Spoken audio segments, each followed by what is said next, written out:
चलिए आज इतिहास के एक ऐसे पन्ने को पलटते हैं जो खून से लिखा गया है। ये कहानी है पानीपत की तीसरी लड़ाई की। एक ऐसी जंग जिसने हिंदुस्तान के मुकद्दर को आप कह सकते हैं हमेशा के लिए बदल कर रख दिया। इस कहानी की शुरुआत इस एक लाइन से बेहतर हो ही नहीं सकती। ये लड़ाई एक ऐसी त्रासदी थी जहां असल में जीत किसी की नहीं हुई, पर हार पूरे हिंदुस्तान की हो गई। तो चलिए समझते हैं कि आखिर ये सब हुआ कैसे। तो बात है 18वीं सदी के बीच की। मुगल सल्तनत का सूरज डूब रहा था, वो कमजोर पड़ रही थी। और जब कोई बड़ी ताकत कमजोर होती है तो उसकी जगह लेने के लिए नई ताकतें सिर उठाती हैं। हिंदुस्तान बस एक ऐसे ही बड़े बदलाव के मुहाने पर खड़ा था। इस टकराव के केंद्र में दो बड़ी शक्तियां थीं। एक तरफ थे मराठा, जिनका सपना था पूरे भारत पर अपना परचम लहराना और जिनकी कमान थी सदाशिवराव भाऊ के हाथों में। और दूसरी तरफ था अफगानिस्तान का शासक अहमद शाह अब्दाली। उसकी सेना भले ही मराठों से छोटी थी, लेकिन वो बहुत ज्यादा फुर्तीली और लड़ाई की कला में माहिर थी।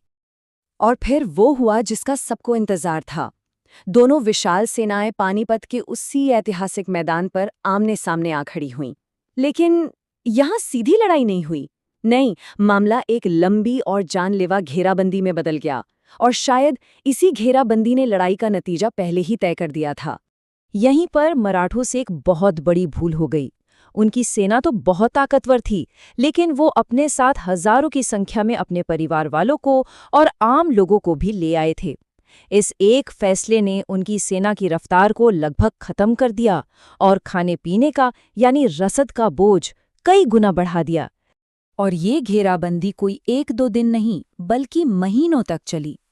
सोचिए, पहले महीने दोनों सेनाएं पहुंची, दूसरे महीने तक अब्दाली ने मराठों तक पहुंचने वाले रसद के सारे रास्ते बंद कर दिए, और तीसरे महीने तक मराठा कैंप के अंदर भूखमरी ने अपने पैर पसारना शुरू कर दिया।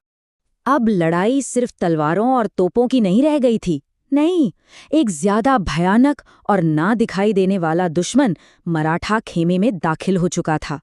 एक ऐसा दुश्मन जो हर गुजरते दिन के साथ सैनिकों का हौसला तोड़ रहा था। अब्दाली की फौज तो सामने खड़ी थी, पर मराठा सैनिकों के लिए जो असली दुश्मन था वो कोई और था। वो दुश्मन था भूख और प्यास। एक ऐसी लड़ाई जिससे वो बिना लड़े ही हर रोज हार रहे थे। हालात इतने ज्यादा बिगड़ चुके थे कि आज हम शायद उसकी कल्पना भी नहीं कर सकते। खाना पूरी तरह खत्म हो चुका था, ताकतवर सैनिक भूख से कमजोर पड़ चुके थे, लोग पेड़ों के पत्ते खाकर गुजारा करने पर मजबूर थे। पूरे कैंप में भूखे बच्चों के रोने की आवाजें गूंजती थीं, और हर रात न जाने कितने लोग सिर्फ भूख से ही दम तोड़ देते थे। जब बर्दाश्त की सारी हदें पार हो गईं, तो अपने लोगों को यूं तिल तिल कर मरते देख सदाशिवराव भाऊ समझ गए कि अब सिर्फ एक ही रास्ता बचा है, और वो है आमने सामने की लड़ाई, चाहे नतीजा कुछ भी हो। और फिर वो दिन आया, 14 जनवरी 1761, वो सुबह जो हिंदुस्तान के इतिहास को हमेशा के लिए बदलने वाली थी। भूखे और कमजोर मराठा सैनिक अपनी जिंदगी की आखिरी लड़ाई लड़ने के लिए मैदान में उतर पड़े। और पता है हैरानी की बात क्या थी? शुरुआत में मराठों ने अपनी बची खुची ताकत से ऐसा जबरदस्त हमला किया कि अब्दाली की सेना के पैर उखड़ गए। एक पल के लिए वो पीछे हटने लगे। ऐसा लगा कि एक चमत्कार होने वाला है। तो फिर आखिर ऐसा क्या हुआ? जीती हुई बाजी अचानक हाथ से निकल कैसे गई? देखिए, जीती हुई बाजी का पलटना सिर्फ दुश्मन की ताकत से नहीं हुआ।